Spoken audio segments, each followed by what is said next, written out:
Hello, Namaskarams. I am Kesav Murthy from Coimbatore. I am an HR consultant as well as an educational consultant. I am a teacher too. In this video, we look at a topic called how to excel in an objective type exam.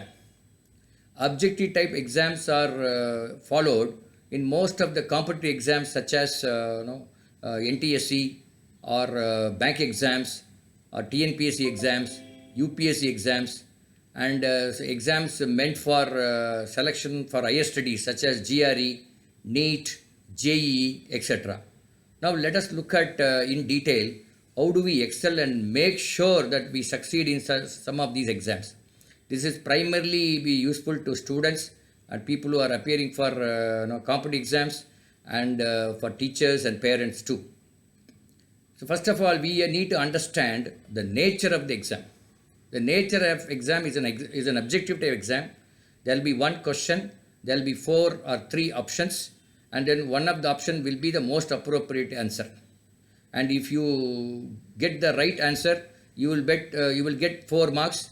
And if your answer is wrong, then you lose 1 mark. That is, there is negative marks, and you lose the negative marks is -1. Okay. Then the objective of the examiner who prepares this particular question paper is to reject as many candidates as possible. So obviously, he will make sure the questions will be very tough within that syllabus, so that many students can be rejected. Or he will make sure that the question is slightly confusing, so that there will be any ambiguity, and then the students may be misled. Or sometimes the questions are twisted. Sometimes the questions are very time consuming. Sometimes the questions, there will be a lot of redundant information or data which may confuse the candidate. So these are the ways the examiners try to reject as many candidates as possible, because each of these exams they may have to select 1 out of 500 or 1 out of 1000 people. Now in a typical bank exam for about 900 posts, some 4 to 5 lakhs people write the exam. So obviously there will be at least 1:500 is the selection ratio. Next, how do we prepare for the exam? First, we have to take up the syllabus for the exam and make sure that we have prepared for all the contents in that syllabus. Wherever we have doubt, we can go for coaching or we can go for some teachers where they can clarify the doubts. And each candidate, every candidate should take at least 3 to 4 mock tests before going for the exam, so that they will manage and have a control over their answers as well as the time management. Then the third is reading and attempting the questions. Each of these questions have to be read twice before answering.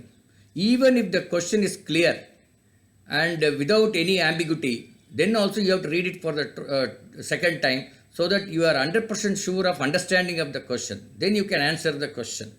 In case you are not able to understand the question for even after reading twice, don't go for the reading for the third time. You skip the question and go to the next question. The primary reason is that each of these questions may get about 1 minute to answer the question. And there will not be any question in that question paper which may consume more than 2 minutes. Most of the questions will consume only 1 minute. Some questions will be very long, time consuming, but that too, they may not take more than 2 minutes. In case a candidate takes more than 2 minutes, then we can safely say that his methodology is wrong. Then the reading and this thing. And we said, suppose when a candidate read through the question, he understood the question, but then he is not able to get the answer. Then you put a dot for that question, so that he can come back to those questions at the fag end of the examination, maybe in the last 10 minutes. Then there are sections and stock taking. What do we mean by that? There may be 3 or 4 sections. Most of the exams, they will have quantitative ability, verbal ability, reasoning, and the 4th section, which will be a mixture of many things. So each of these sections will carry about 30 or 40 questions, right? And a particular candidate may be good in section 1, section 2. So he may think that he will go and maximize his score by attempting more number of questions in these 2 sections. But it's quite likely when they go inside the hall, on that day, the particular paper, section 3 and 4 may be easier. So he has to be prepared for any surprise in the question paper. Secondly, the candidate should do a stock taking. Every 30 minutes he has to look at how many questions he has attempted. Accordingly, he has to increase his speed or probably go slow or make sure that he gets it correct, everything. So a stock taking for every 30 minutes will be very useful. Then method of answering the questions. There are many methods of answering the questions. In case you know the answer, you get it, no problem. If you are not able to answer it thoroughly, then one method which you can use is called elimination method. In case you are able to eliminate two options, then you can guess among the other two options. Second method is substitution method. You can substitute the options in the question and get the answer. Third is you can do a little bit of guessing. That is, you can use your common sense and try and guess the answers by looking at the options. If the options are widespread, the values are not very close, then you can use this method. If the values are close, then there is no other option. You should know the answer or the formula to answer the question. Let us assume there are three scenarios in answering, in attempting a particular paper. If there are 100 questions, somebody has written 60, or somebody has written 80 and 60 are correct and 20 are wrong, then the last 10 minutes he can use it for attempting 5 more questions.